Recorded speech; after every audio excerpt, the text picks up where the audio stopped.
এই ঐক্যের দুর্বলতার কারণেই তারা মাথাচাড়া দিয়ে উঠেছে। প্রফেসর ইউনূসের নেতৃত্বে আপনার ভেঙে পড়া অর্থনীতিটাকে দাঁড়ান করানো হচ্ছে এবং এই ৭-৮ মাসের মধ্যে আমাদের ইকোনমিকে যে জায়গায় নেওয়া হয়েছে এবং অন্যান্য সংস্কারগুলি যদি এই সরকার করে যে আগামী নির্বাচনে যেই ক্ষমতা আসুক সেটা তৈরি করা রাষ্ট্র পাবে, এতে তাদের অসুবিধা কি? আমার মনে হয় বিষয়গুলি তারা এখন কিছুটা রিয়েলাইজ করছে, উপলব্ধি করতে পারছেন। আর একটা হলো যে যাই বলুক না কেন এই ইলেকশন হবে, কিন্তু এই ঝটিকা মিছিলগুলির ব্যাপারে আমার একটা সন্দেহ আছে।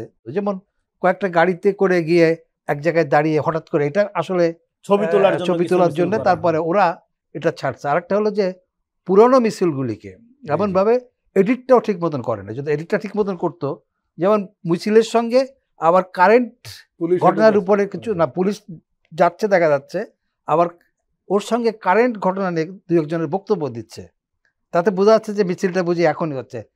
এইটা এখন যেহেতু এআইয়ের যুগে অনেক কিছু করা সম্ভব। এই দেশটা আমার, এই যে ধারণার মধ্যে বাস করছে দলটা, সেই দলটা এখন বাংলাদেশে মিছিল করতে পারবে না, কথা বলতে পারবে না।